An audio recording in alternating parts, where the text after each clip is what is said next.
Hey everybody, Paul Cram here. So I get onto the bus. I have my earbuds in. Going on a bus on a Friday night is a lot like living in an apartment building on a Friday night. You put up with it for Friday night because it's the weekend. Anyway, there's a man towards the front of the bus. He is Somali. And he is talking to these people right behind him. You know, a couple of stops later, the bus stops again, and a man gets on, and I would say if I had to pick a background for him, he's Caucasian, but he could be Irish. I don't know. He gets on and he sits up in the front too. The Somali man is over in the corner, and he's really just talking really loud. And so I'm just gonna say he was Irish. He starts yelling at the Somali man, and he's like, you know, would you stop talking? Oh my gosh, nobody can understand what you're saying.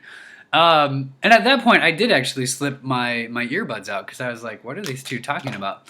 And that was when I started to listen to the Somali man, and then I was like, oh, he is speaking English, but it's very slurred.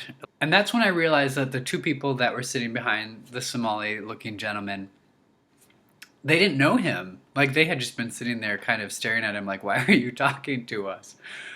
Which is entertaining in and of itself. The Somali man then turns to the Irish looking man, and he says, and he's like, oh, you like the ganji too?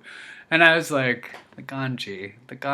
Yeah, somebody's probably more than likely either had a few drinks or been smoking some pot. And I think that the Irish looking gentleman as well, the way that he was speaking, I was like, I think you might have been drinking a little bit too. So the Somali man then turns his attention towards the Irish man that's across the aisle from him. And they start doing like these hand signals, and they start yelling at each other to shut up. And then all of a sudden it got racial because they both start yelling at each other in like a really bad fake imitation Chinese sounding like mockery.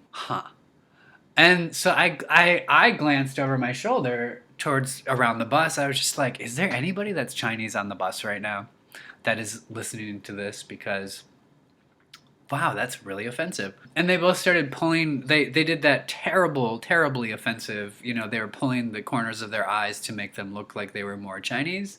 And I was looking at them, and I kept thinking, I was like, neither of you are Chinese. Why are you screaming at each other in Chinese?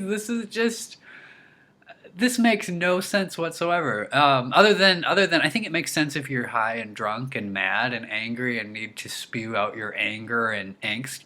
I don't know. So, what do you guys think? I mean, how do you deal with racism in that way?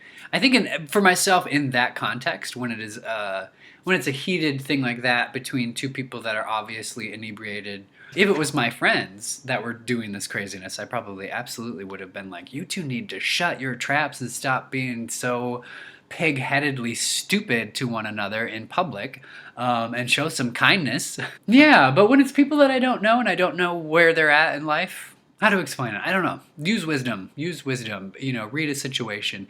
I think I might be like a little bit more apprehensive to jump into the fray. What do you guys think? I don't know. I thought that I contemplated sharing that story and not, because it's just like, good grief, what is their problem?